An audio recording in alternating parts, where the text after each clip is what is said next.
Hola chicos,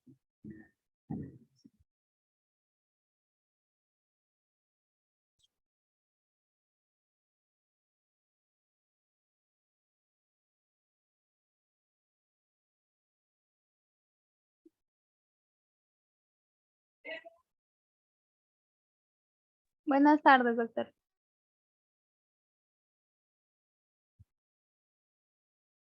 han quedado que primero se debe de tomar lista, creo ahora en todas las clases, ¿no?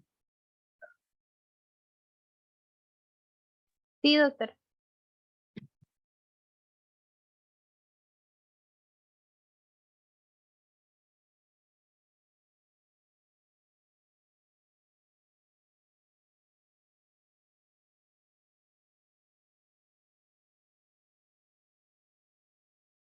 Espero que entren todos para poder tomar la lista, pues.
En mi lista tengo como 70.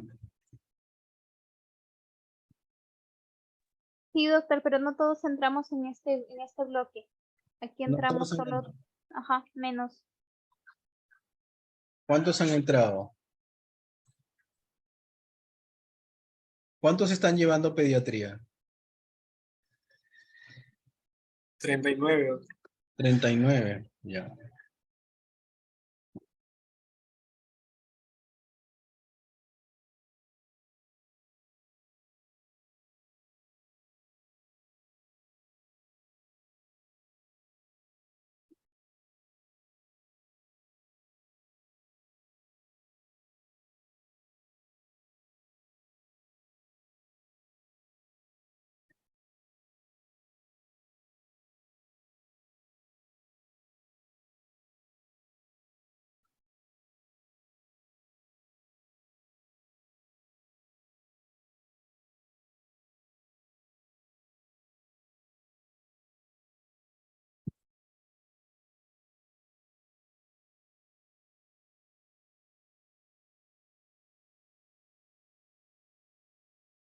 A ver, vamos a tomar la lista, pues.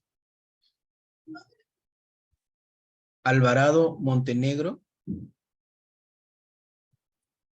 En la Doctor, la lista torre me comienza con parece torre. que comienza, doctor. ¿Ah? Pasa es que nos han repartido de Alvarado hasta la Madrid, llevan ginecología y desde la Torre hasta el último compañero de la lista llevamos pediatría. O sea, la lista empieza conmigo. La Torre Molina. Doctor. ¿Ah? Aló, presente, buenas tardes. ¿Sí me escucha? Sí. Lazo Benito. Presente, doctor. Buenas tardes. Leiva González. Buenas tardes, doctor, presente. López Gil. Presente, buenas tardes. López Suárez. Buenas tardes, doctor presente. Mírez. Mírez González. Montesa Terrones. Buenas tardes, doctor presente. Morales Olivera. Buenas tardes, doctor presente. Núñez Campos. Buenas tardes, presente, doctor. Ortiz Mundaca. Ortiz Mundaca. Pérez Dani Díaz. Pérez Díaz. Presente, Pérez doctor. Loaiza. Presente, doctor. Buenas tardes. Pérez Peralta. Presente, doctor. Pérez Pérez. Presente, buenas tardes. Puelles Lazario. Presente, doctor. Buenas tardes. Ramos Becerra. Presente, doctor. Buenas tardes. Rimac González. Presente, doctor. Buenas tardes. Robles Pisfil. Presente, doctor. Buenas tardes. Rosario Barón. Rosario Barón. Samillán Jara. Buenas tardes, doctor. Presente. Sánchez Becerra. Presente, doctor. Buenas tardes.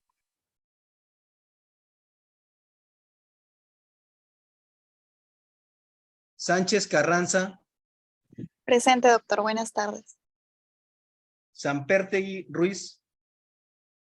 Buenas tardes, doctor. Siccha Vigo. Buenas tardes, doctor. Presente. Silva Cruz. Buenas tardes, doctor presente. Silva Núñez. Buenas tardes, doctor presente. Suárez Upuche. Buenas tardes, doctor presente. Tom Infanzón. Buenas tardes, presidente. Torres Alarcón. Buenas tardes, doctor presente. Ugaz Guerrero. Buenas tardes, doctor presente. Urdanibia Cotrina. Buenas tardes, doctor. Presente. Vaca Mena. Buenas tardes, doctor. Presente. Vargas Vázquez. Buenas tardes, doctor. Presente. Vázquez Contreras. Presente, doctor. Vázquez Esquivel. ¿Qué tal, doctor presente? Buenas tardes. Vázquez Olivares. Buenas tardes, doctor. Presente. Vidarte Luna. Vidarte Luna. Buenas tardes, doctor. Presente. Villalobos Sánchez. Presente, doctor. Buenas tardes. Llovera Fernández. Presente. Buenas tardes. ¿Alguien más que haya llegado y que no lo haya llamado? Yo, doctor, buenas tardes. Ortiz. ¿Alguien más?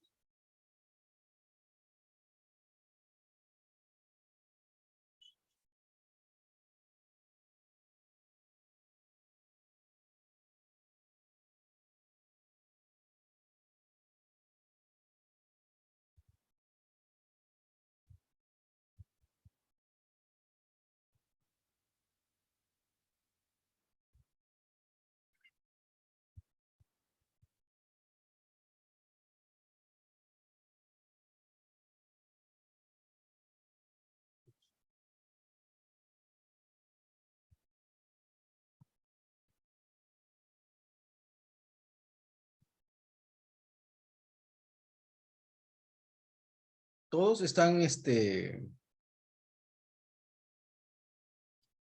acudiendo a las clases o están faltando algunos?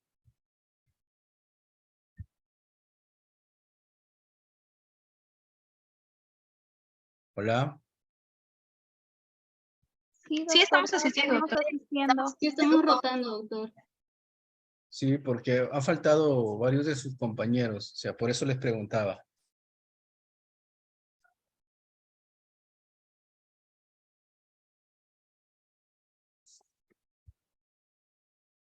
Bueno, el día de hoy nos hemos reunido para conversar acerca de un tema muy importante en lo que es pediatría, ¿no? Se trata de las convulsiones durante esta etapa de vida. Bueno, las convulsiones o la epilepsia es una de las enfermedades neurológicas crónicas graves más comunes, ¿no? Y afecta a personas de todos los grupos etarios en el mundo. Pero hay picos de incidencia. Estos dos picos de incidencia son uno en la etapa de la niñez y la otra en mayores de 60 años. Esta epilepsia se va a caracterizar por una actividad eléctrica cerebral anómala, ¿no? Se dice que en el mundo hay aproximadamente 50 millones de personas que viven con epilepsia, de las que casi el 80% vive en zonas de países de bajos ingresos o de medianos ingresos. Anualmente se diagnostican cerca de 5 millones de casos nuevos de epilepsia. Y se piensa que como estos casos son en países de escasos recursos, probablemente sea más. O sea que haya una subdatación de los datos. Es importante establecer o diagnosticar epilepsia porque supone más del 0.5% del total de la carga mundial de morbilidad. Asimismo, el riesgo de muerte prematura en personas con epilepsia es 3 veces mayor que el de una persona que no tiene epilepsia.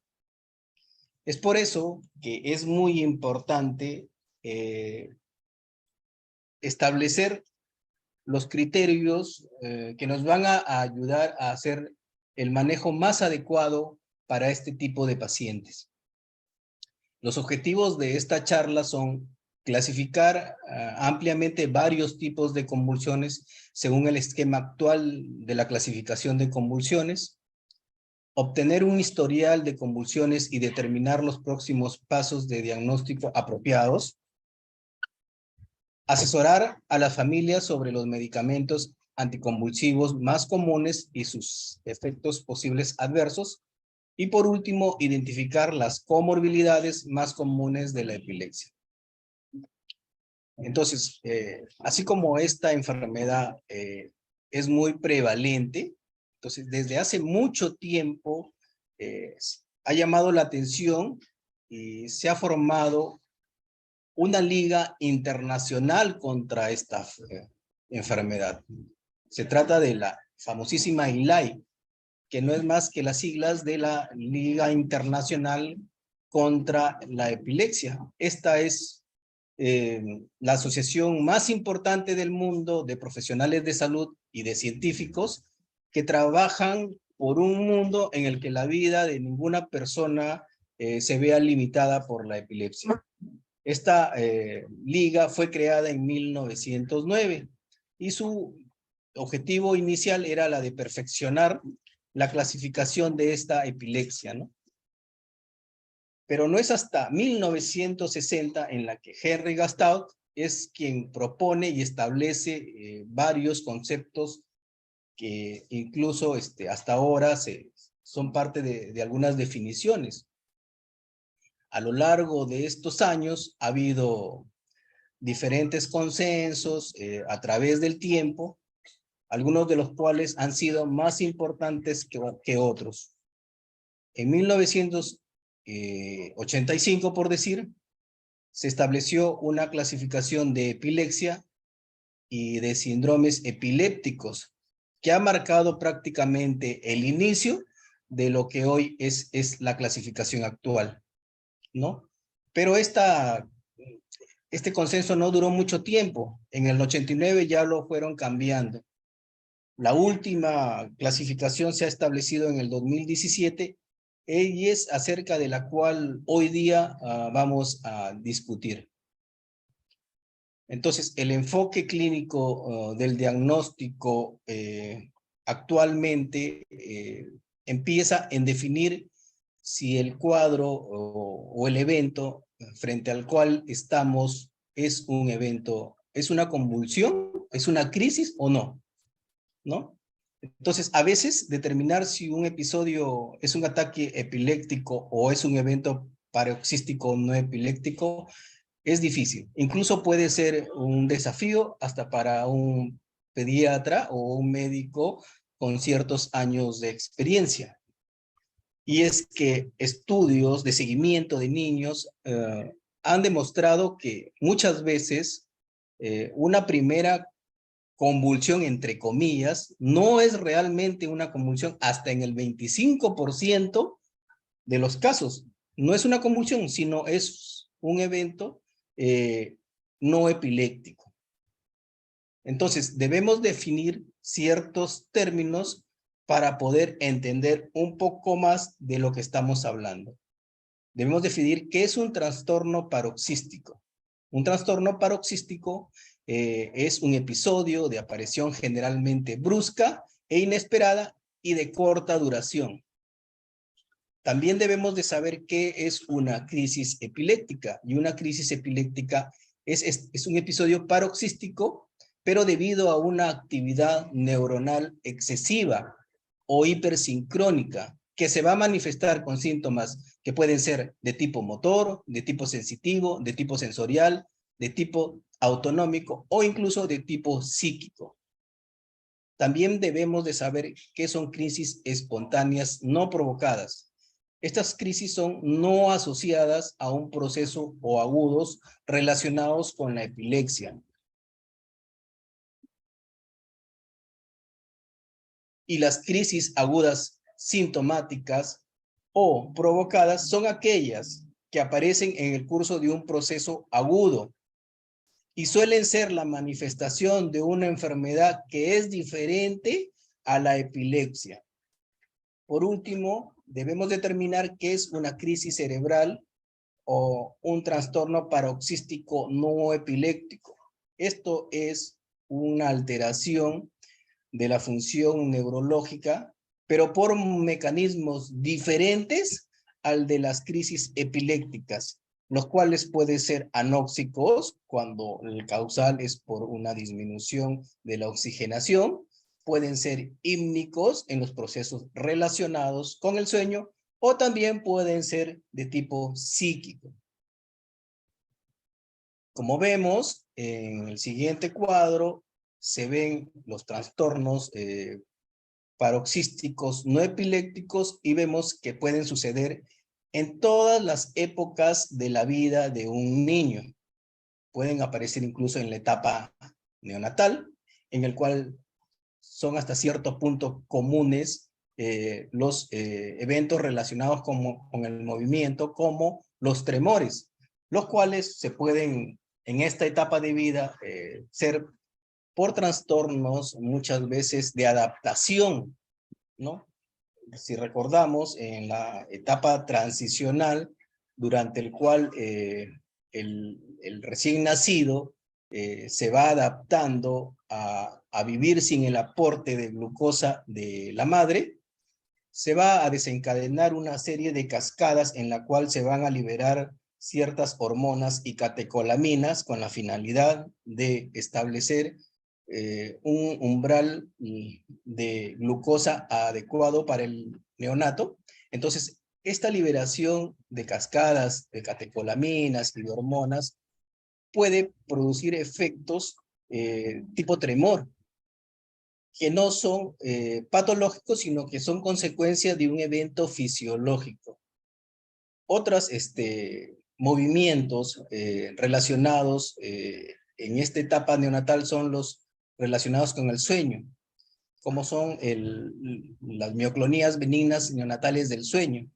También son comunes, sobre todo en neonatos pretérmino, las apneas neonatales, ¿no?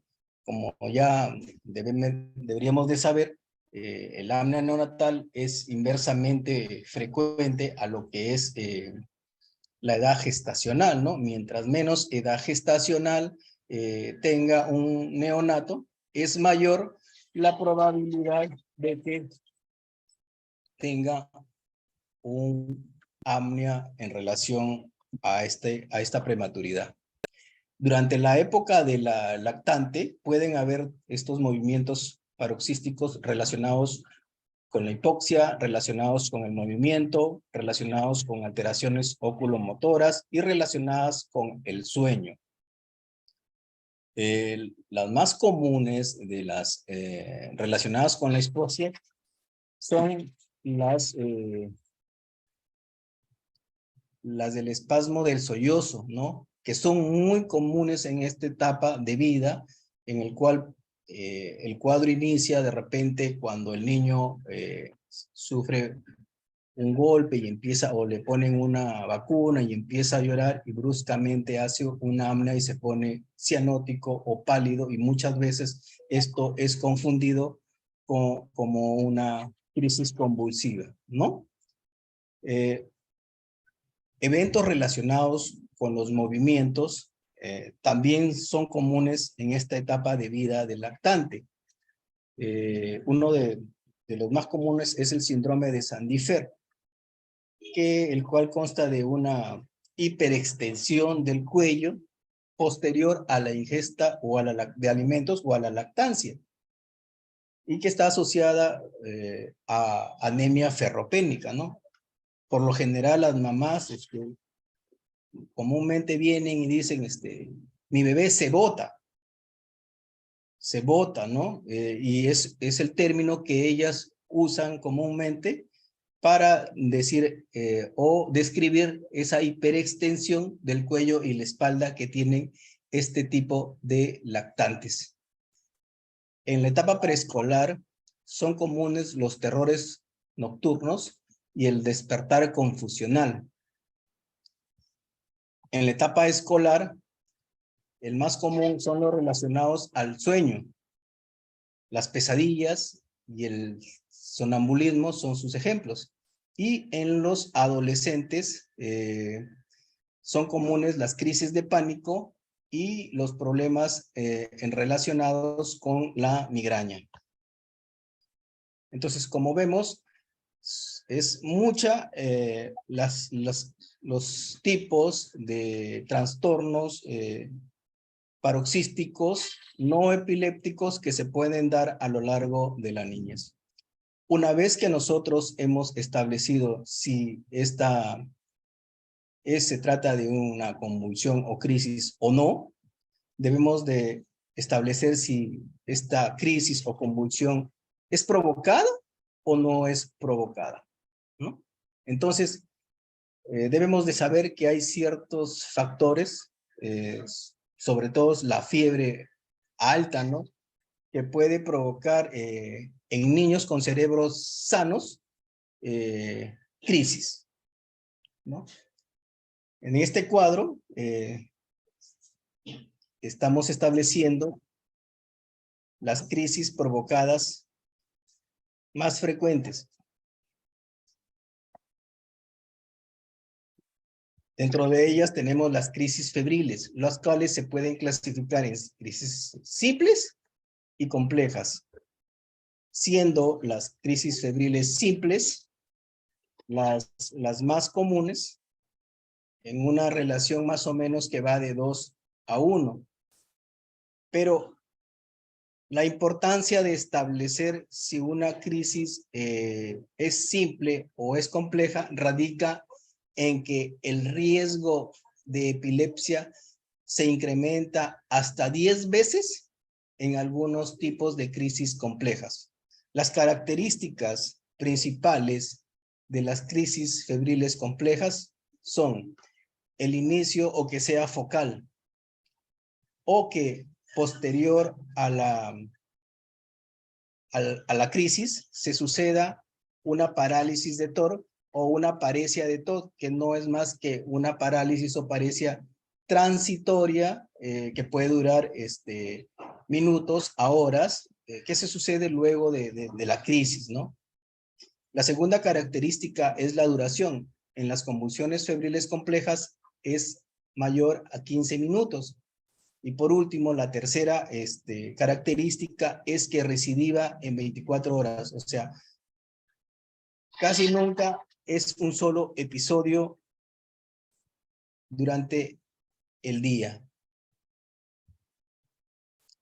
Una vez que nosotros establecemos si es que esta crisis es o no es una crisis,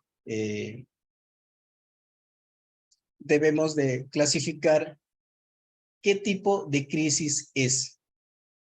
Y el clasificar el tipo de crisis es el punto de partida en el marco de la clasificación de las epilepsias que ha sido establecida en este consenso que tuvo la ILAE en el 2017.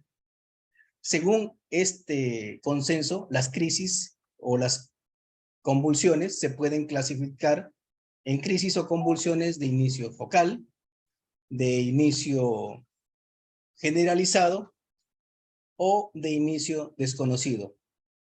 Si bien es cierto que, como ya mencioné, este es el punto de partida, muchas veces también puede ser el máximo nivel posible de clasificación, sobre todo en aquellos lugares donde de repente no hay forma de hacer otro tipo de exámenes como electroencefalogramas, como resonancias magnéticas, como en lugares alejados de las ciudades, ¿no? O también cuando debido al nivel cultural de los acompañantes o de los familiares, estos no nos pueden brindar una información adecuada de cómo sucedió o cómo inició el evento. Entonces, según la ILAE, se clasifican las crisis o convulsiones como de inicio focal, de inicio generalizado o de inicio desconocido, ¿no? Las de inicio focal a su vez pueden ser con conciencia comprometida o con conciencia conservada. O si no, y también pueden ser con presentación motora o con presentación no motora. A su vez, las crisis de inicio generalizado pueden ser motoras o no motoras, como en las ausencias, las cuales pueden ser típicas, atípicas, mioclónicas o mioclónicas palpebrales, ¿no? Y en aquellas en las cuales no se puede establecer cómo iniciaron, se dice que son de inicio desconocidos o inclasificables, ¿no? Entonces, una vez que nosotros hemos establecido si se trata de qué tipo de crisis o de convulsión es, debemos de establecer si estamos frente a una epilepsia o no estamos frente a una epilepsia. Y la Liga Internacional contra la Epilepsia define a la epilepsia como una enfermedad cerebral crónica con predisposición persistente a generar crisis epilépticas. En la práctica, para hacer este diagnóstico se requiere de, uno, que haya 2 o más convulsiones no provocadas separadas por más de 24 horas. 2, la presencia de una crisis no provocada, ya ahora sabemos que es una crisis no provocada, asociado a un riesgo alto de recurrencia mayor del 60% en los próximos 10 años. O 3, la presencia de algún síndrome epiléptico. En estudios que ha habido prospectivos en la población pediátrica, se dice que el riesgo de una recurrencia de crisis no provocada a los 5 años, cuando el niño ha tenido una sola crisis, es de aproximadamente 45%. Este riesgo de recurrencia puede incrementarse hasta 59-80% si el niño tuvo 2 crisis no provocadas, ¿no? Entonces, hay factores asociados que pueden incrementar el riesgo de recurrencia luego de una primera crisis. Estos factores son la edad, cuando es menor a 3 años, una causa sintomática previa, un electroencefalograma anormal, una crisis que ocurre durante el sueño, la historia previa de crisis febriles y el antecedente de presentar parálisis de TOD posterior a estas crisis, ¿no? Entonces, es muy importante por eso establecer más o menos cuál es el grado de recurrencia. para poder determinar si estamos frente a una epilepsia o no. Una vez que definimos si es que estamos frente a una epilepsia o no, vamos a establecer qué tipo de epilepsia es. Y acá es el segundo paso para la clasificación actual de la epilepsia, ¿no? En el primero habíamos dicho establecer el tipo de crisis o de convulsión, ¿no? Entonces, y para eso nos valemos de la forma como inició, que puede ser de inicio focal, de inicio generalizado o de inicio desconocido. Cuando queremos valorar qué tipo de epilepsia es como clasificación, vamos a tener que las epilepsias pueden ser focales, pueden ser generalizadas, pueden ser combinadas generalizadas y focales, y también puede ser, por último, desconocidas. Entonces, las crisis generalizadas, por lo general, en este tipo de crisis, los pacientes típicamente presentan una actividad de punta onda generalizada en el electroencefalograma. Pero ustedes dirán, ¿qué será punta onda generalizada en el electroencefalograma? Acá vamos a ver cómo son más o menos los patrones electroencefalográficos de los cuales vamos a estar hablando posteriormente. Con la letra A tenemos la onda aguda. Tiene marcado potencial paroxístico. Su morfología es puntiaguda, ¿ya? Y su velocidad es de 70 a 200 milisegundos. Luego tenemos con la letra B la punta. También tiene potencial paroxístico. La morfología es aún más puntiaguda que la onda aguda. Acá tenemos una onda aguda, acá tenemos una puntiaguda. Entonces, su duración es menor a 70 milisegundos. En el otro, la duración varía de 70 a 200 milisegundos. En esta, dura menos. Dura solo 70 milisegundos. Es más agudo esta punta. Con la letra C tenemos el complejo de punta onda, que no es más que una punta seguido de una onda. Su frecuencia es variable, más o menos 2 a 5 Hz. Un Hz es el número de veces que puede ocurrir una onda en un segundo. Con la letra D tenemos las polipuntas, que son una serie de múltiples puntas a rápida frecuencia. Acá tenemos una serie de múltiples puntas a rápida frecuencia. Por último, tenemos la polipunta onda. Esto es un complejo de múltiples puntas seguidos de una onda lenta.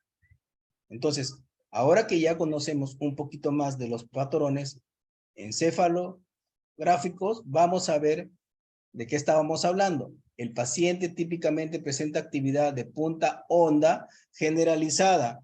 Punta onda generalizada era la letra C, punta onda generalizada. Entonces, ¿qué vamos a encontrar? Vamos a encontrar en el electroencefalograma, en casi todas los electrodos, este tipo de onda, ¿no? Una punta seguido de una onda. Las personas con epilepsias generalizadas pueden presentar diversos tipos de crisis. Entre ellas están las crisis de ausencias, las crisis mioclónicas, las atónicas, las tónicas y las tónicos-clónicas. El diagnóstico se establece clínicamente, pero necesitamos que este diagnóstico se respalde por la presencia de descargas interictales típicas registradas en un electroencefalograma, típicas como las que ya mencionamos antes. También se debe tomar precauciones, sobre todo en aquellos pacientes que tienen crisis tónico-clónicas generalizadas y cuyo electroencefalograma es normal. ¿Cómo podemos llegar al diagnóstico en estos casos? Tenemos que establecer que estos casos son muy hereditarios. Entonces, en estos casos nos van a ayudar los antecedentes familiares de estos pacientes para poder establecer el diagnóstico adecuado. Acá tenemos una serie de de las epilepsias que son generalizadas con sus respectivos patrones encefalográficos. Por decir, las epilepsias de ausencias infantiles, de ausencias juveniles, las mioclonías juveniles, las convulsiones tónico-clónicas generalizadas o las crisis mioclónicas atónicas y las ausencias fantasmas se caracterizan por tener puntas de ondas generalizadas con una velocidad mayor a 2.5 Hz, asociadas a puntas focales fragmentarias no localizadas, con una actividad de fondo normal. Las epilepsias mioclónicas juveniles y las epilepsias con mioclonías palpebrales tienen puntas polipunta onda generalizada, también mayor de 2.5 Hz, con puntas focales fragmentarias no localizadas. La actividad sigue siendo de fondo normal. En el síndrome de Lennox-Gastaut hay una punta de onda generalizada, pero de menor frecuencia, menor de 2.5 Hz. Hay brotes polipunta y actividad rápida durante el sueño. La actividad de fondo ya no es normal, es lenta. En el síndrome también, otras características del síndrome del Lennox-Gastaut o en las encefalopatías epilépticas y en la epilepsia mioclónica progresiva, puede haber puntas de ondas generalizadas de frecuencia variable, puntas focales y multifocales en una actividad de fondo lenta también. En segundo lugar tenemos las crisis focales, ¿no?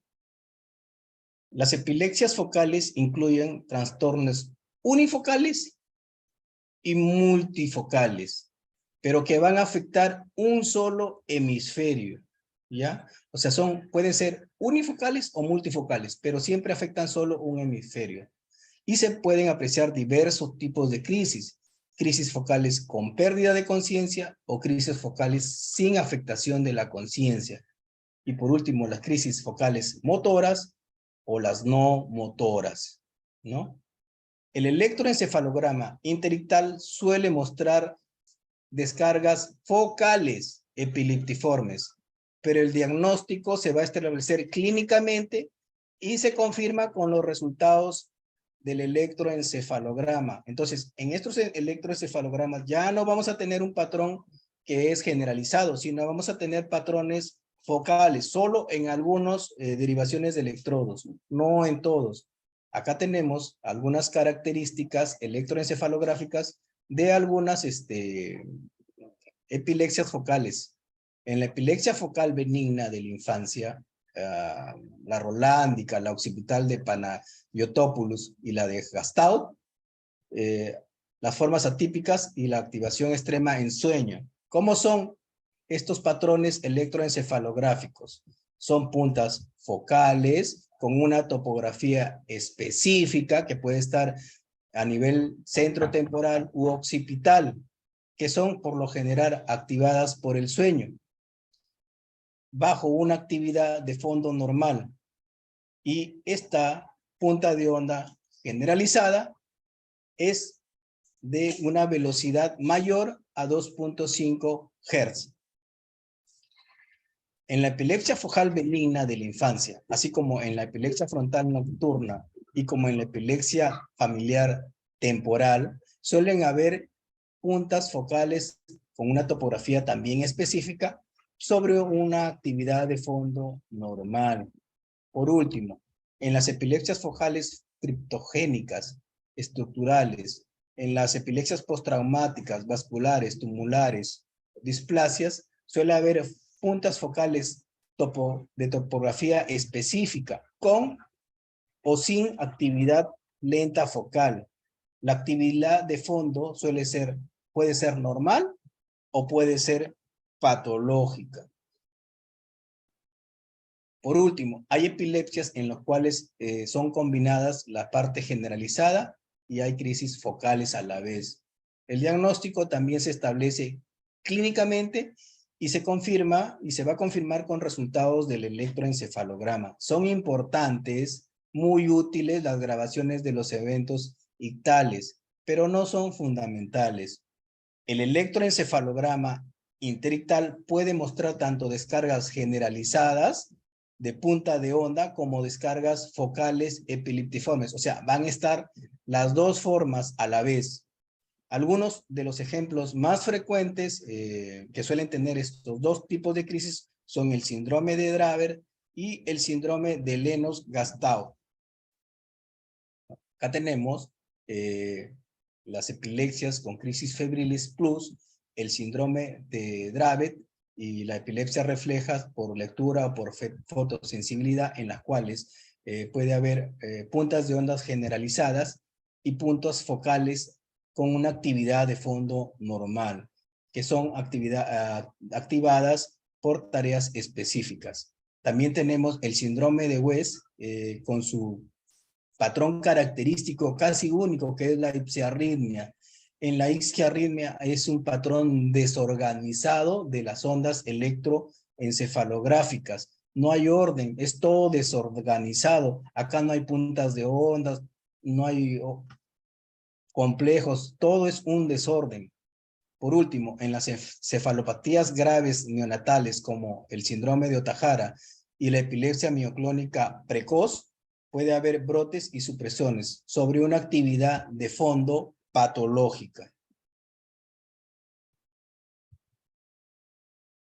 Entonces, una vez que nosotros ya establecimos, primero, si es una convulsión o no, segundo, si la convulsión es provocada o no, qué tipo de convulsión es, si es epilepsia y qué tipo de epilepsia es, vamos a tener que establecer si dentro de esta epilepsia hay un síndrome, ¿no? El tercer nivel del diagnóstico o del manejo diagnóstico del último consenso de ILA es establecer si esta epilepsia pertenece a algún tipo de síndrome, ¿no? ¿Qué es un síndrome? Es un conjunto de características que incorporan tipos de crisis, o sea, tipo de las convulsiones, el patrón electroencefalográfico y las características de las imágenes de los estudios de neuroimagen, que se suelen presentar todos juntos a la vez. Estas características, a su vez, van a depender de la edad de presentación de la convulsión o de la crisis, de la edad en que se inició esta crisis, de los efectos desencadenantes de esta crisis y de la variación diurna, en qué momento del día se presenta la crisis y a veces hasta del pronóstico. También pueden presentar comorbilidades distintivas como disfunción intelectual y psiquiátrica.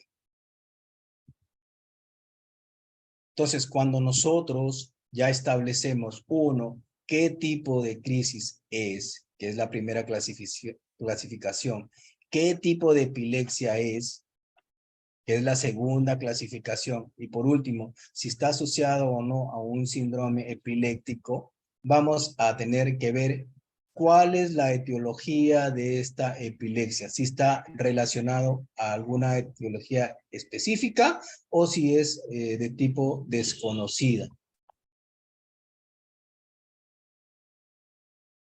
Entonces, hay diferentes causas etiológicas, hipótesis etiológicas, ¿no? Dentro de las cuales tenemos la etiología genética. El síndrome epiléptico más característico de causa genética es el síndrome de epilepsia neonatal familiar benigna. En este caso, el patrón de epilepsia está muy arraigado con la familia. El antecedente familiar es vital en este caso de pacientes. Después tenemos la etiología estructural.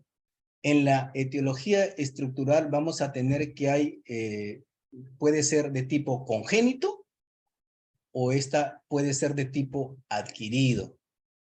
Las de tipo congénita son por lo general alteraciones del sistema nervioso cortical, y las de tipo adquiridas van en relación a procesos hipóxico-isquémicos de la vida neonatal a procesos hemorrágicos durante la infancia, a procesos tumorales adquiridos durante la infancia.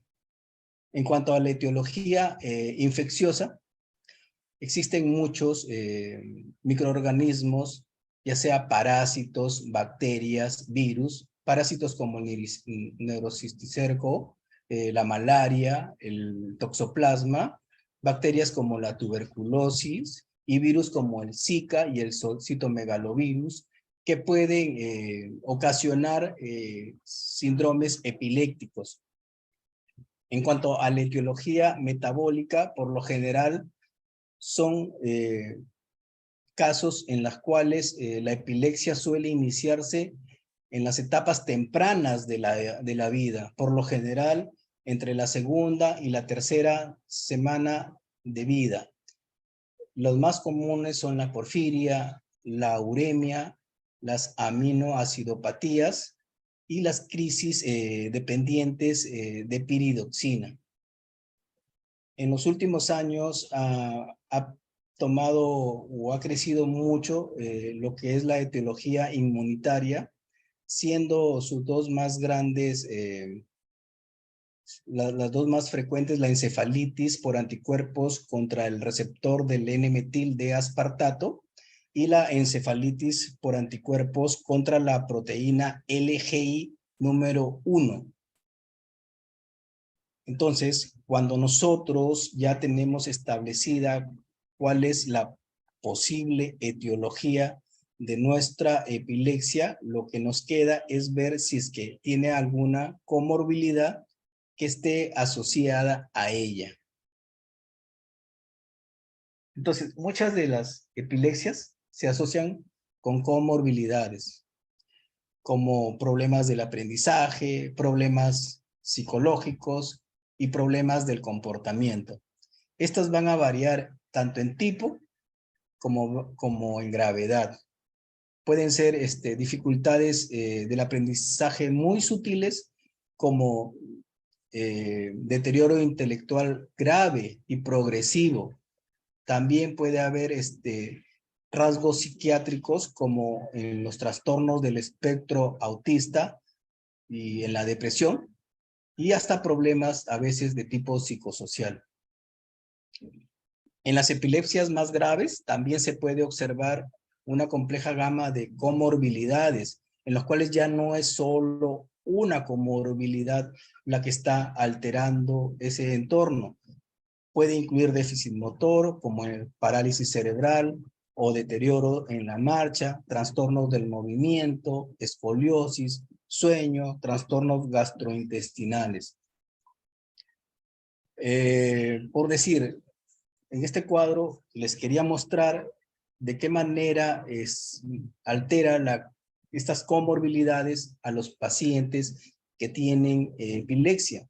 Se dice que la discapacidad intelectual puede estar afectada hasta en el 25% de los niños, y es más común con algunos tipos de síndromes o de etiologías específicas. Los problemas del aprendizaje están hasta en la mitad de los niños con epilepsia, y la hiperactividad o el déficit de atención afecta hasta el 30% de estos niños. El autismo, el riesgo de que tienen estos niños es mayor, hasta 7.4 veces más. Los factores de riesgo incluyen discapacidad intelectual, síndromes específicos como el síndrome de West, que ya lo habíamos mencionado antes, y etiologías específicas como la esclerosis tuberosa y ciertos trastornos genéticos. La ansiedad también es una comorbilidad muy frecuente, afecta hasta el 25% de los niños con epilepsia, y esta a menudo coexiste con otro tipo de comorbilidades. También es mayor el riesgo en aquellos pacientes que tienen antecedentes familiares de trastornos del estado del ánimo, ¿no? La depresión también es otra comorbilidad que afecta mucho a estos niños con epilepsia, puede afectarlo hasta el 20% de este niño. A menudo coexiste también con otras comorbilidades y al igual que la ansiedad, hay mayor riesgo en aquellos con antecedentes familiares positivos de trastornos del estado de ánimo. En cuanto al trastorno del comportamiento, existe un riesgo por internalizar los problemas, que es mayor que el de externalizarlos, ¿no? Y en cuanto a los trastornos del sueño, el sueño puede haberse afectado por convulsiones nocturnas, incluso por efectos de los mismos medicamentos que a veces causan somnolencia o incluso en algunos casos trastornos del sueño como el insomnio, ¿no? Entonces, es importante para nosotros poder establecer toda esta clasificación y poder diagnosticar a este tipo de pacientes, utilizar nuestra principal arma, ¿no? Que nos sirve para todos nuestros niños y nuestros casos de todas las enfermedades que tenemos, la cual es la historia clínica. Entonces, la historia clínica es importante, la anamnesis. Por lo general, el que nos va a contar o nos va a detallar cómo fue la crisis, cómo se inició la crisis, cómo continuó la crisis, qué hubo después de la crisis, es el cuidador, el padre o el que vive con o la madre o el que vive con el niño, ¿no? O el cuidador. Pero en niños que ya tienen un poquito más de edad, como más de 3 años, por decir, es importante también el aporte de lo que nos pueda manifestar el niño, porque a veces en algunos de estos eventos puede haber un signo denominado aura, que es un signo que puede aparecer momentos antes de lo que es la crisis convulsiva. En cuanto a los antecedentes, tenemos que son muy importantes los antecedentes prenatales, ¿no? Sobre todo, por decir, aquellos relacionados con infecciones de la gestante, ¿no? Es importante valorar en este aspecto el TORCH, ¿no? Que evalúa algunas enfermedades que causan problemas congénitos en nuestros niños. También es importante valorar los antecedentes natales. Si el niño lloró inmediatamente al momento de nacer, cuánto fue su Apgar al nacer, si tuvo un Apgar, un expulsivo muy prolongado, si hubo una depresión en el momento de nacer. Es importante acotarlo. Por último, son importantes los antecedentes postnatales, principalmente en los primeros 28 días de vida. Si hubo ictericia, si esta ictericia fue muy intensa, si hubo trastornos metabólicos como hipoglicemias, como hipocalcemias, como hipomagnesemias, ¿no? Que pudieran haber ocasionado convulsiones en esta etapa de vida. Es muy importante relacionarlos. También es importante los antecedentes patológicos a lo largo de la vida del niño. Si hubo infecciones, si hubo caídas, traumatismos que hubieran comprometido el cráneo o el encéfalo, ¿no? Son importantes también algunos datos familiares o antecedentes familiares, como en algunas epilepsias tónico-clónicos benignas, ¿no? Que son de causa genética. Es importante establecer en el primer episodio si ha habido antecedentes de otros paroxismos, ¿no? A veces el familiar viene ya con una primera crisis supuestamente, pero antes ya hubieron otros episodios que quizás fueron ya equivalentes convulsivos y que de repente fueron más sutiles y el cuidador o la persona que vive con el niño no lo pudo identificar adecuadamente en un momento más temprano. En cuanto al examen físico, es muy importante también a la hora de hacer la valoración de la historia clínica. Tenemos que tomar muy bien los signos vitales, temperatura. El perímetro cefálico es muy importante, hacer un examen también cardiológico. El examen abdominal, sobre todo valorar organomegalia o visceromegalia. El examen de la piel, si es posible, a través de una lámpara de Wood. Recuerden que el cerebro y la piel derivan de la misma placa ectodérmica.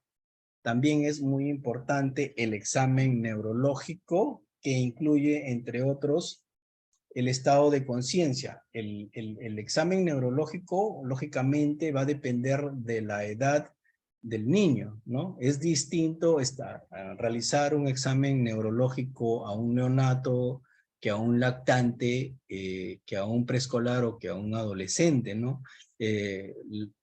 Para valorar el estado de conciencia en un neonato, de repente valoraremos solo su nivel de alerta, ¿no?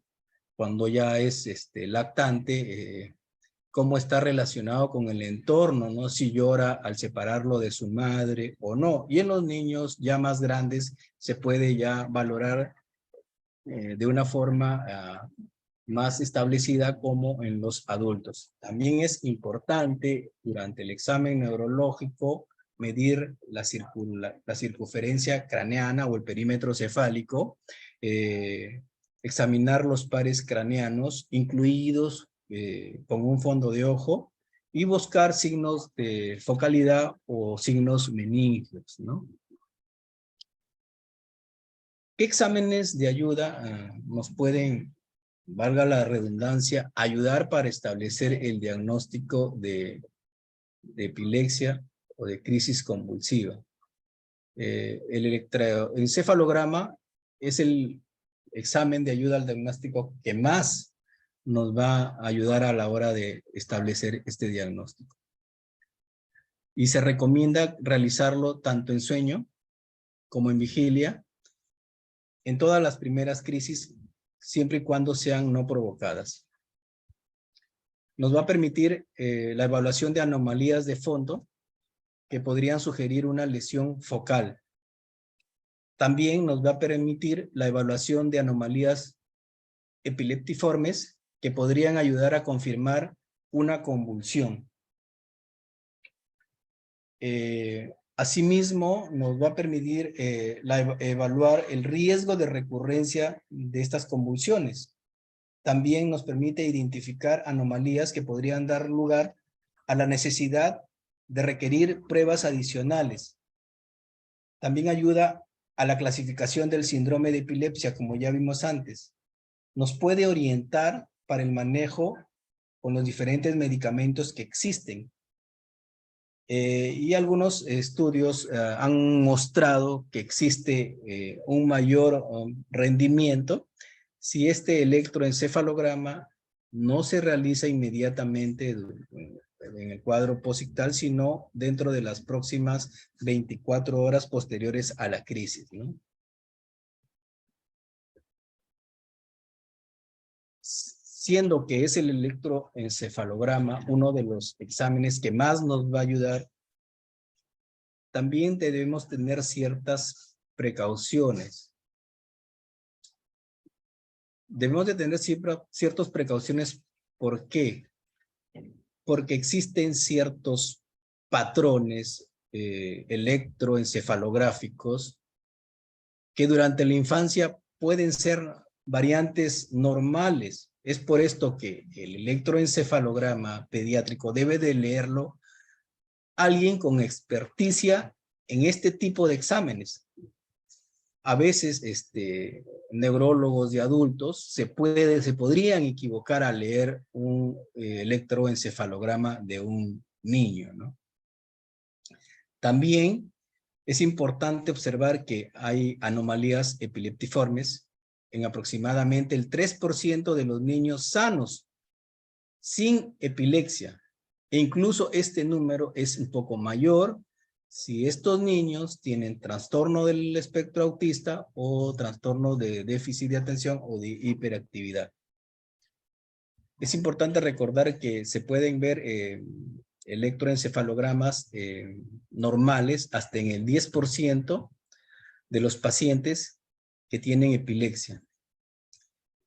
Y que en niños que hayan tenido algún defecto craneal debido a una intervención neuroquirúrgica previa, como una derivación ventrículo-peritoneal o una craneotomía, pueden mostrar en el electroencefalograma un hallazgo focal conocido como ritmo de ruptura, ¿no? Que a veces puede malinterpretarse como una anomalía epileptiforme focal. Particularmente si está leyendo el electroencefalograma, desconoce de la historia clínica del niño, ¿no? Entonces, es importante en ese contexto conocer muy bien la historia de nuestro paciente y que la persona o el médico que lea este electroencefalograma tenga cierta experticia leyendo electroencefalogramas pediátricos.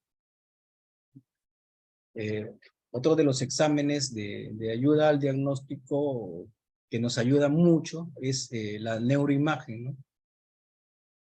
Muchas veces llega a la emergencia niños que han convulsionado recientemente o a veces niños que están convulsionando, ¿no? Y que los papás desean imperiosamente que se les realice un estudio de neuroimagen, ¿no? Entonces, la pregunta es, ¿se deben de realizar estudios de neuroimagen? Y si se deben de hacer, ¿con qué urgencia, no? En la mayoría de los establecimientos de salud de acá, por decir, de Chiclayo, del Perú, el estudio de neuroimagen que habitualmente puede haber, ¿no? Porque en otros lugares ni siquiera hay, es en la tomografía, ¿no? Pero sin embargo, la tomografía no es un estudio muy beneficioso en estos niños, ¿no? ¿Por qué? Porque produce una alta radiación y porque el rendimiento a la hora de establecer una causa probable no es muy bueno. Entonces, si nosotros tenemos a un paciente que ha tenido una primera crisis, que en el examen que le estamos haciendo, en el examen físico, en el examen neurológico, es normal, y que su desarrollo o su neurodesarrollo también es normal, no tiene importancia la indicación de un estudio de neuroimagen. Entonces, en las convulsiones que son de inicio generalizado, o sea, convulsiones generalizadas, de inicio generalizado, que tengan un examen físico y neurológico normal y cuyo neurodesarrollo sea también normal, no se deberían de indicar estos estudios de neuroimagen. Sin embargo, en aquellas convulsiones que son de inicio focal, ahí sí es muy importante valorar a este tipo de pacientes con un estudio de neuroimagen. Y el examen que más nos va a ayudar es la resonancia magnética. En las de focal sí, en las de generalizado que están con el examen físico normal y con el neurodesarrollo normal, no. En las convulsiones de inicio focal, sí. En las convulsiones neonatales, también. Es muy importante hacerles un estudio. ¿Por qué? Porque es en esta etapa de vida en las cuales hay alteraciones estructurales. ¿De qué tipo? De tipo de alteración cortical, cuando son de tipo congénita, y de tipo orgánico, como las hipoxias o como las isquemias cerebrales en este tipo de pacientes. Entonces, cuando hay convulsiones neonatales, sí es muy rentable hacer una resonancia magnética. En los niños menores de 3 años que han iniciado una crisis, primera crisis, sí es importante también realizar un estudio de neuroimagen. Cuando hay niños con convulsiones febriles, si es una convulsión febril simple, no deberíamos de hacer ningún estudio de imagen.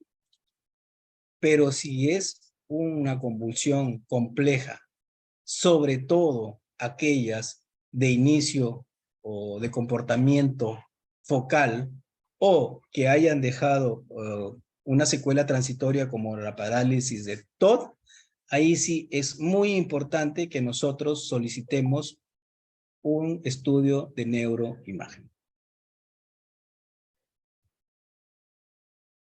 En cuanto a las investigaciones metabólicas, en una primera convulsión que llega a una emergencia, ¿se deben de realizar exámenes metabólicos?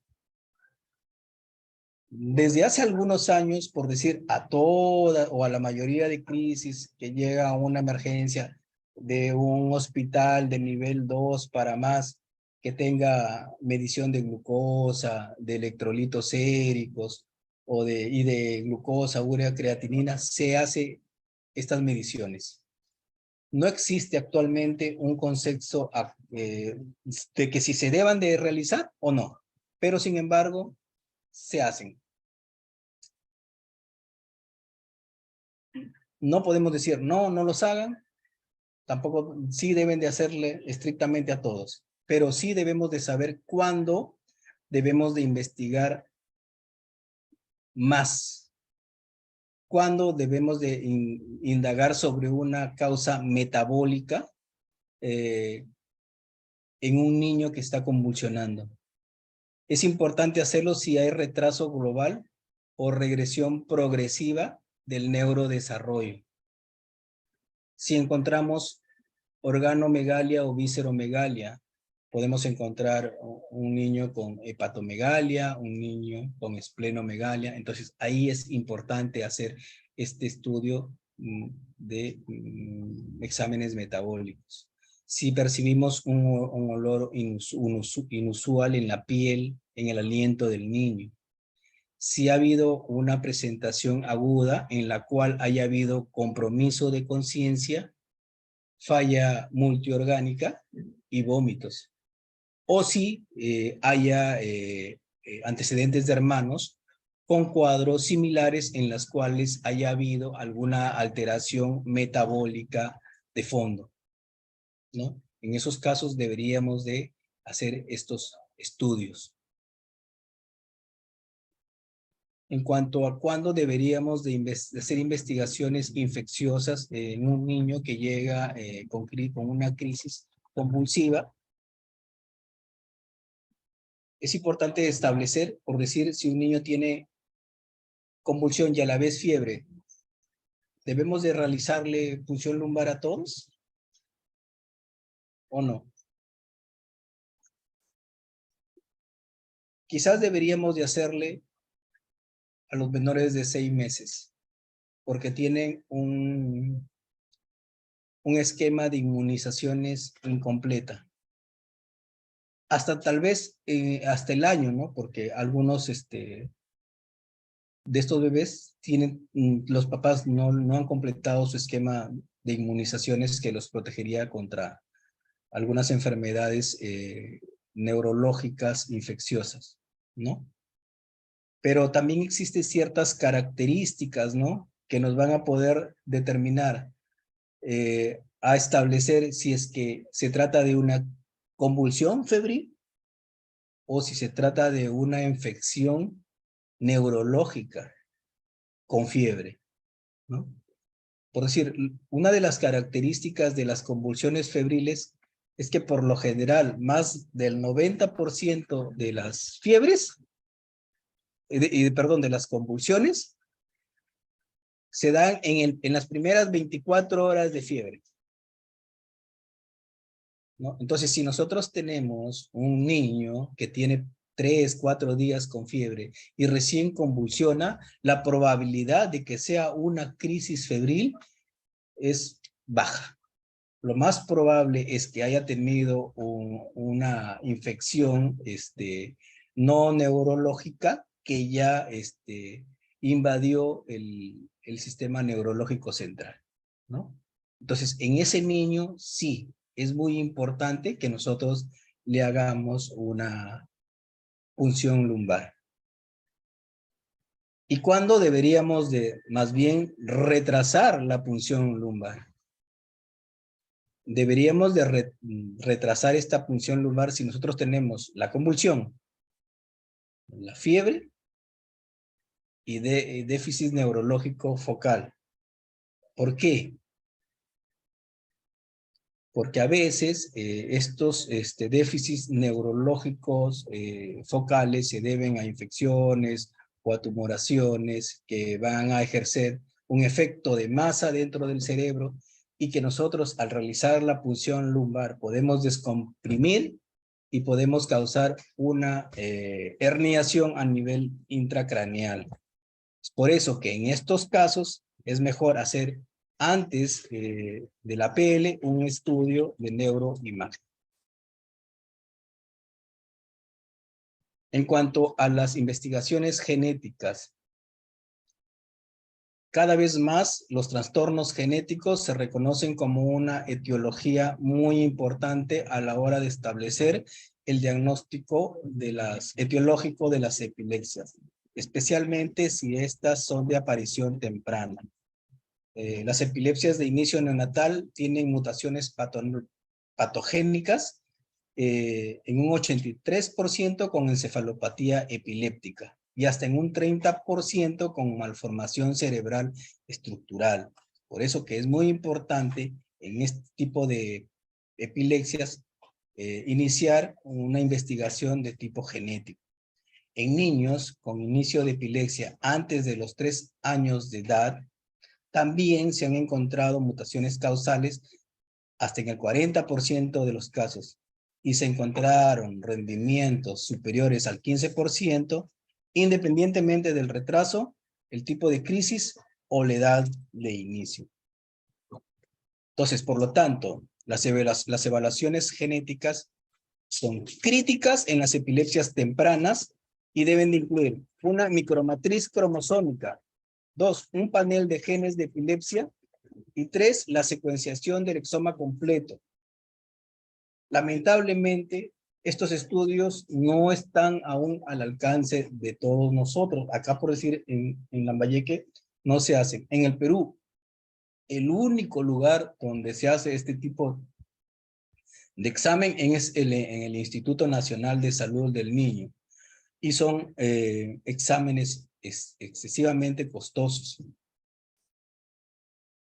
En cuanto al manejo de la medicación,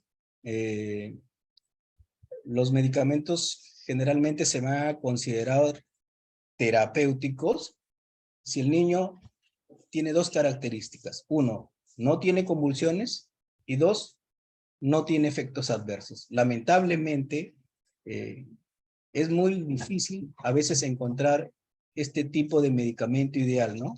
Que disminuya totalmente las convulsiones y que no ejerza algún tipo de efecto adverso en el niño. También se debe de considerar agregar otro fármaco si hay convulsiones, a pesar de que uno ya está tratando al niño con cursos altos del fármaco anterior. Ciertos medicamentos requieren de un control periódico de los recuentos sanguíneos para valorar los niveles de las enzimas hepáticas dada su hepatotoxicidad, ¿no? Uno de los más usados y conocidos es el ácido valproico, ¿no? Cada 6 meses hay que estar estableciendo cuáles son los niveles de ácido valproico y cómo están las enzimas hepáticas en estos niños, ¿no? Entonces, acá hay una relación de los medicamentos de primera línea más usados en lo que se refiere a lo que son crisis convulsivas, ¿no? Particularmente, el más usado es el ácido valproico. Se usa en convulsiones focales, en crisis de ausencia, en convulsiones mioclónicas o en convulsiones tónico-clónicas generalizadas, o sea, en casi todas. Tiene un amplio margen terapéutico. Va desde los 25 hasta los 60 miligramos por kilo por día. Y esto se da dividiendo en 2 o 3 dosis. Ahora, cuando iniciamos con una dosis relativamente baja. La más baja, que es 25 miligramos por kilo por día.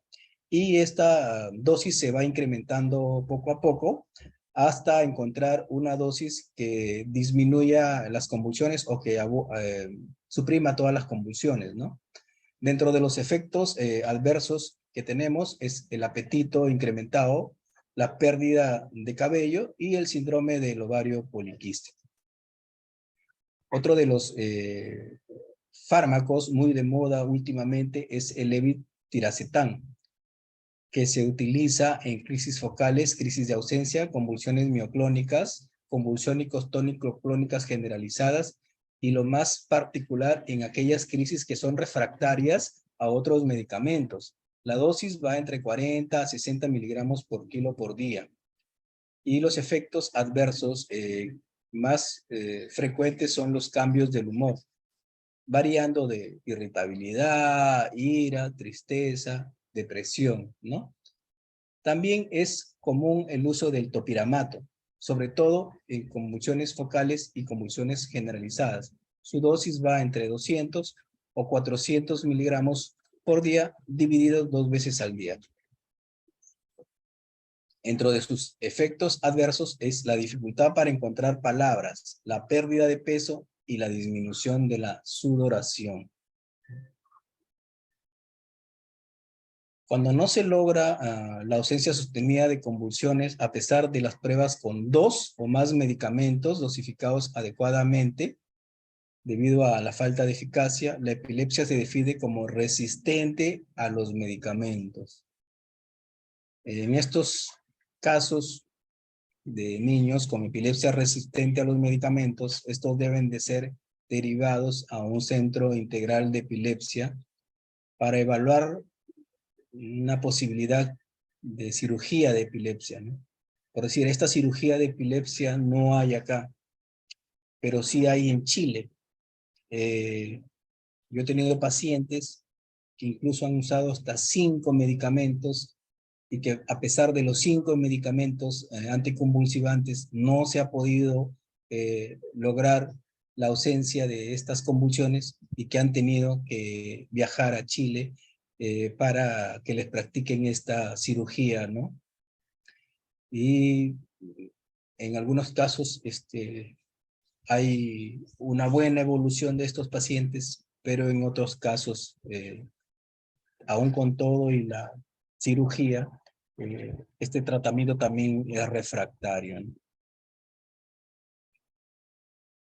Y acá en este cuadro estoy mostrándole los medicamentos de rescate de uso común, ¿no? O sea, cuando un niño tiene una convulsión y llega a la emergencia, ¿cuál es el medicamento que deberíamos de darle?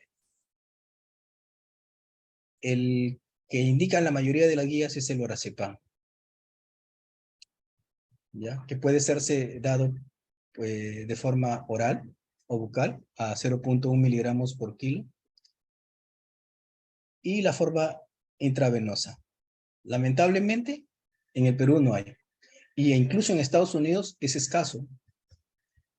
El más usado acá en Perú, y que sí hay por todos lados, es el diazepam, ¿no?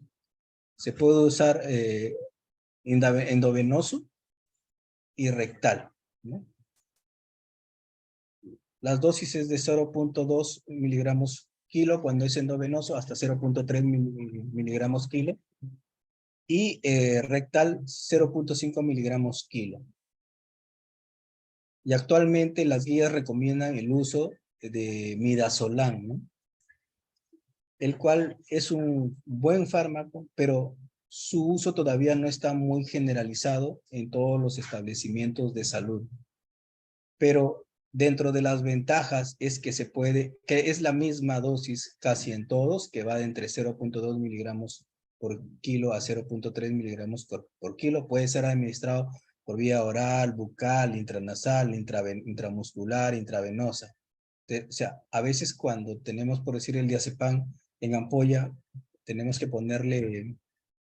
no podemos ponerle intramuscular, tenemos que buscar una vía, pero si el paciente está convulsionando, a veces es difícil de encontrarle la vía, o colocarlo por vía rectal.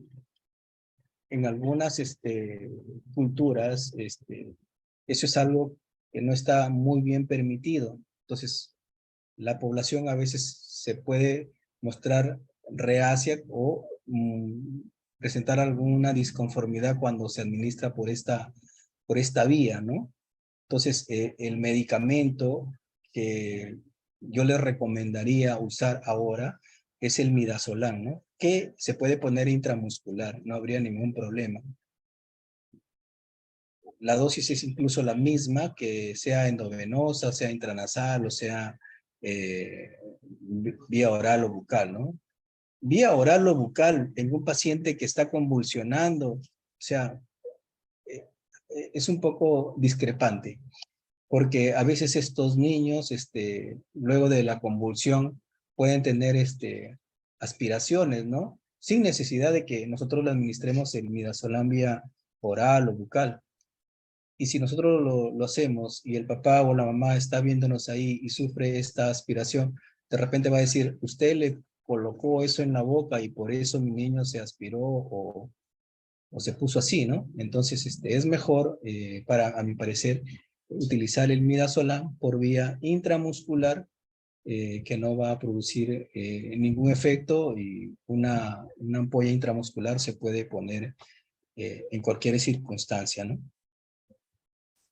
Bueno, hasta ahí llegamos. No sé si es que habrá alguna pregunta.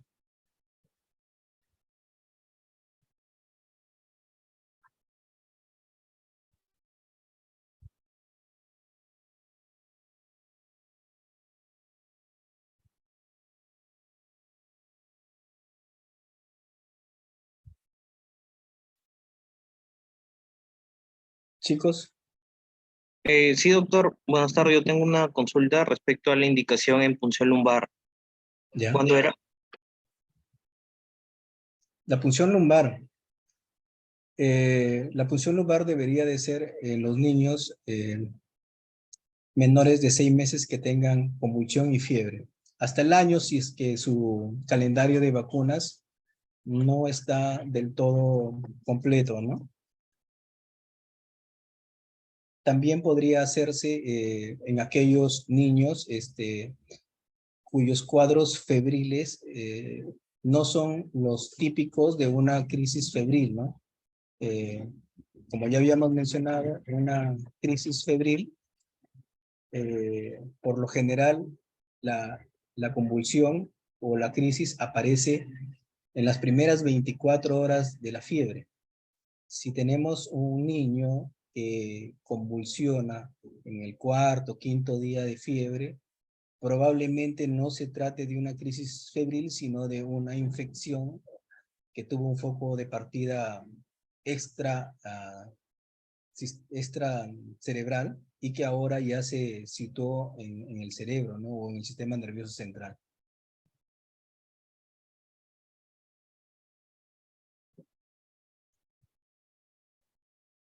Está bien, doctor. Gracias. Ya. ¿Alguna otra pregunta? Doctor, sí, yo una pregunta. ¿Hay una recomendación quizás que se sigue para asociar medicamentos? Porque, bueno, usted mencionó que si no responde a dos o más medicamentos indicados, ya podríamos hablar de una epilepsia pues refractaria, ¿no? Entonces, Sí. esta asociación de medicamentos, ¿cómo se hace? ¿Algún método para de repente usar uno de máxima potencia, otro de mínima potencia, o cómo se realiza? Ya, primero están los medicamentos de primera línea que les mencioné, ¿no? El más usado es el ácido valproico. Entonces, cuando ya llegas al máximo, a la máxima dosis que puedes darle el ácido valproico y tu niño sigue convulsionando, podrías iniciar o asociarle otro medicamento. Y así, o sea, una vez que inicias el segundo también, inicias con la dosis más baja y vas aumentando paulatinamente hasta llegar a la máxima.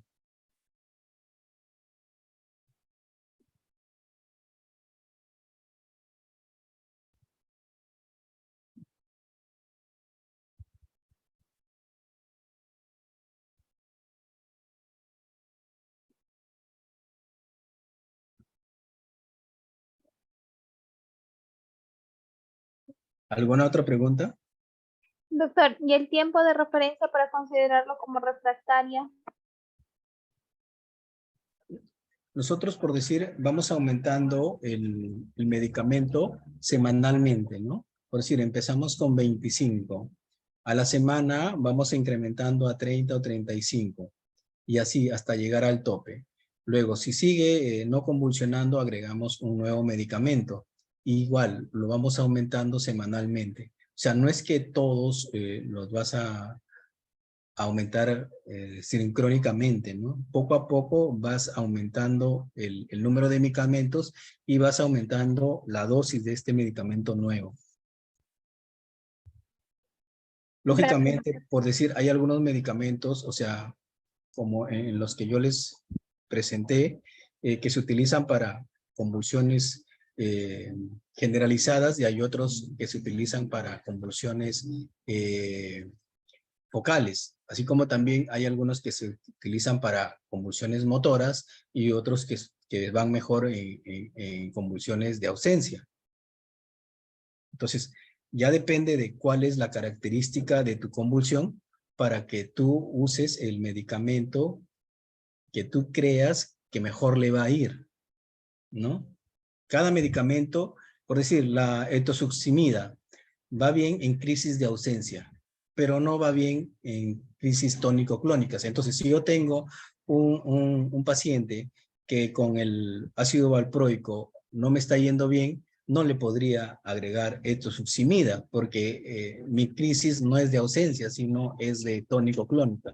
Podría agregarle un levetiracetam, o una lamotrigina, ¿no?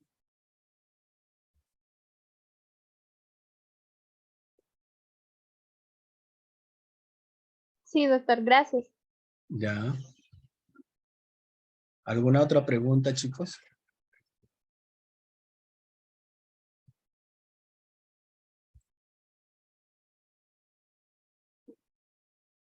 Doctor, en el caso de las convulsiones metabólicas de niños, por ejemplo, que nacen y hacen hipoglucemias, hay mucha probabilidad de que deje alguna secuela en cuanto a retraso del desarrollo, pues, por ejemplo, psicomotor o desarrollo cognitivo en esos niños, porque hay niños que pese a que se les trata con balance hidroelectrolítico, destroza, persisten en hipoglucemia, entonces no sabría qué plan ejecutar en el caso de esos niños que aún así persisten en hipoglucemia. Claro, o sea, lo que tendríamos que investigar es qué lo está llevando a la hipoglicemia, ¿no? Por decir, la mayoría de las hipoglicemias son transitorias, son procesos de adaptación. Entonces, en esas hipoglicemias es muy poco probable que te dejen alguna secuela muy importante en ese niño. Pero sin embargo, hay hipoglicemias que son persistentes, pero no son hipoglicemias persistentes per se, o sea, por el trastorno de hipoglicemia, sino son hipoglicemias en las cuales está asociado otra alteración metabólica. Y en eso sí, si tú no logras controlar la hipoglicemia adecuadamente, puedes dejar secuelas a largo plazo.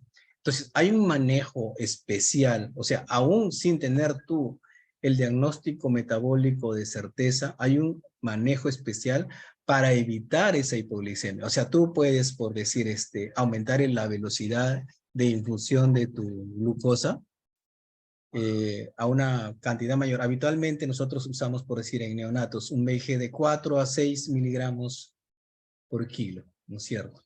Este IBG incluso en un niño que está haciendo hipoglicemias persistentes lo puedes llevar a 15, ¿no? O sea, no inmediatamente, ¿no? Pero sí paulatinamente, si pese a que tú sigues aumentando a 7, a 8, a 9, a 10, el niño te sigue haciendo hipoglicemias, tú sigues aumentando, ¿no?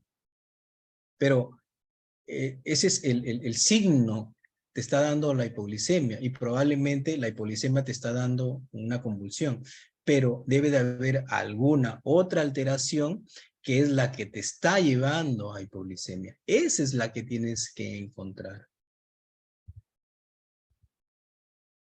Ok, doctor. Gracias.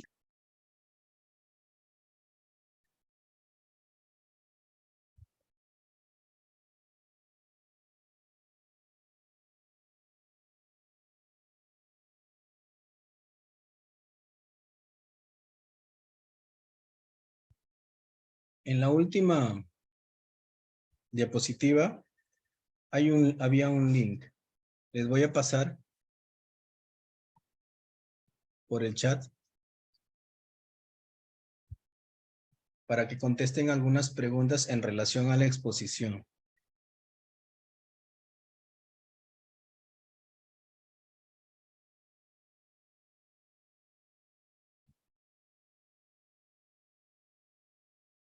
¿Sí?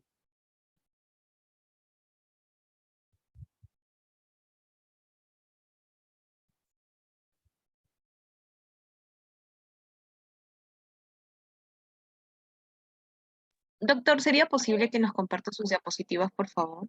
Claro. Sí, sí. No se preocupen.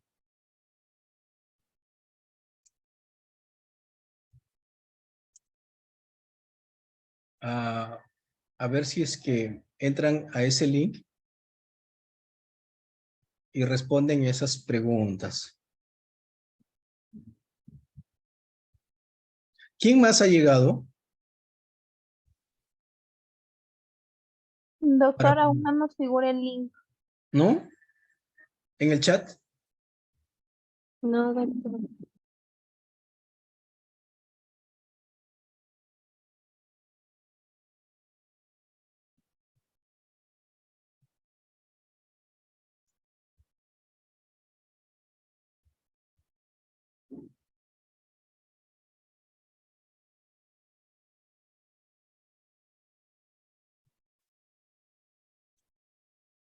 ¿Y ahora? ¿Les llegó? No. No, doctor. No, doctor, ahí en el mensaje dice y de repente ahí está solo para una persona. Tendría que colocar todo, porque no aparece.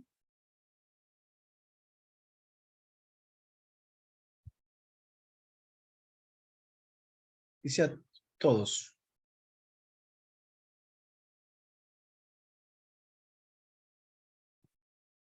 Doctor, o todo caso, pásale a la delegada con el grupo que está rotando para que A nos lo ver, pase. Ya llegó, ahora. sí llegó.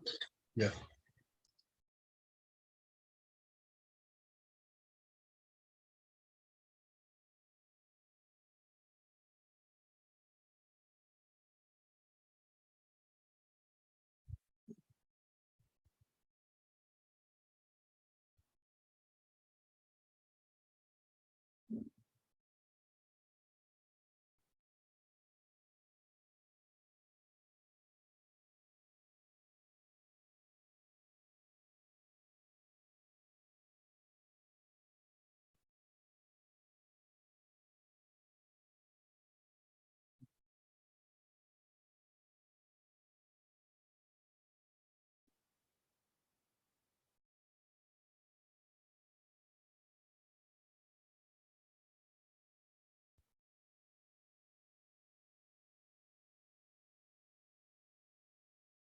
Entonces no llegó nadie más, ¿no? Para ya cerrar la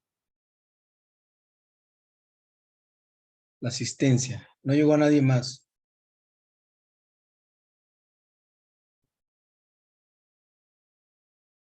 Ya.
Sí, sí está, sí pudieron acceder al link, ¿no?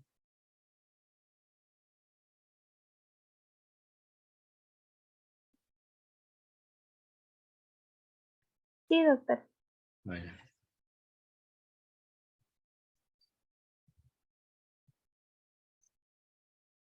Hasta las 5 tienen para responder.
Doctor, disculpe, hay una pregunta que solo dice opción uno.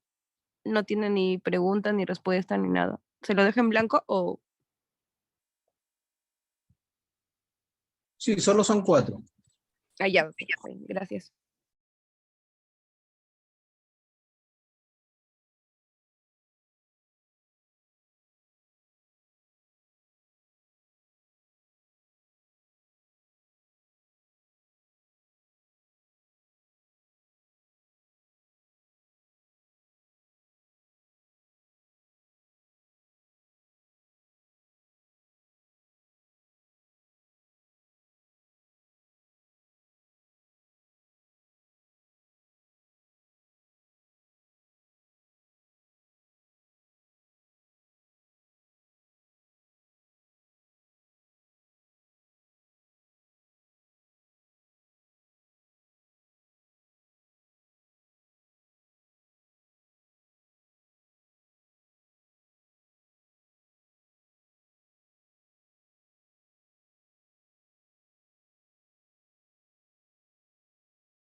Muy bien, chicos, marquen ya todos.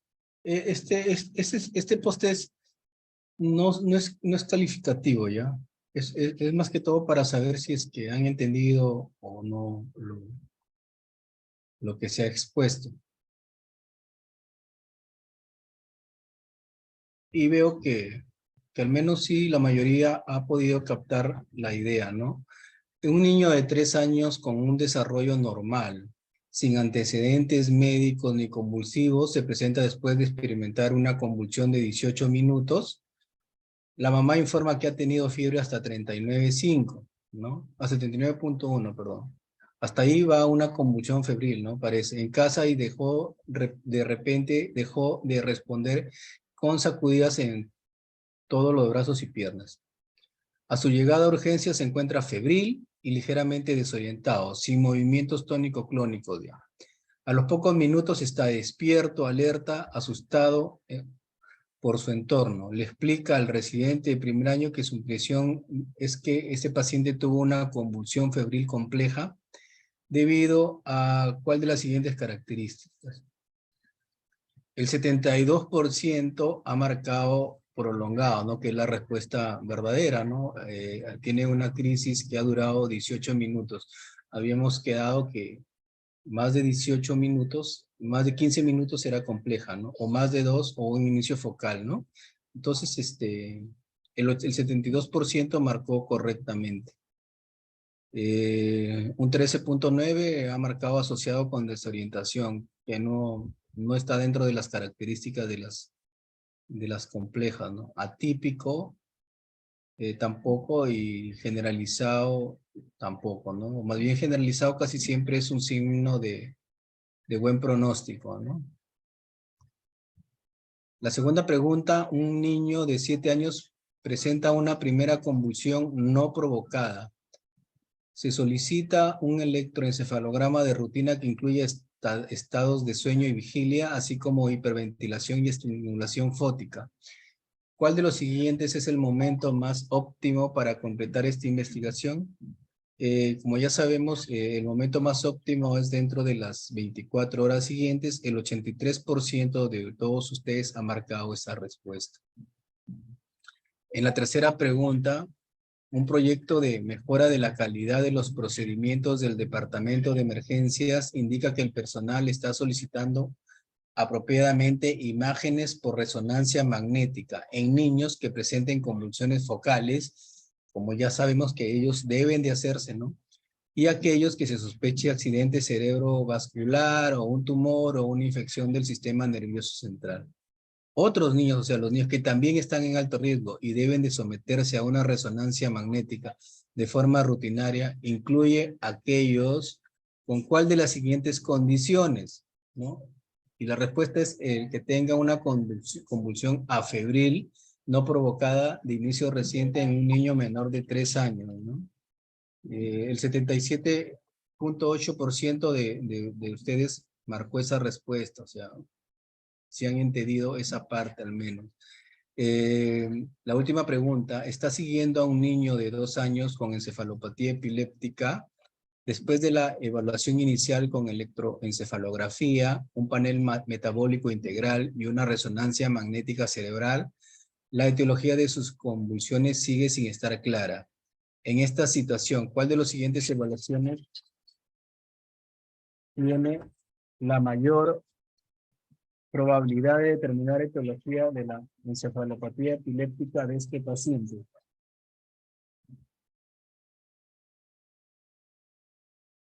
Igual, el 83.8% ha marcado estudios genéticos, que es la respuesta correcta, ¿no? Entonces, casi el 80% de todos han marcado correctamente las respuestas, o sea que parece que sí han escuchado bien la clase y sí han entendido.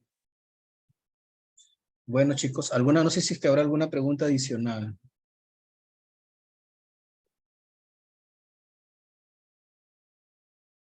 Creo que no, doctor. Bueno, entonces, gracias. Nos vemos mañana en la rotación. Sí, doctor. Doctor, disculpe, para los chicos que rotamos con usted, ¿mañana a qué hora? Mañana a las 9. Ya, doctor. Hasta luego. Gracias. Ya. Hasta luego.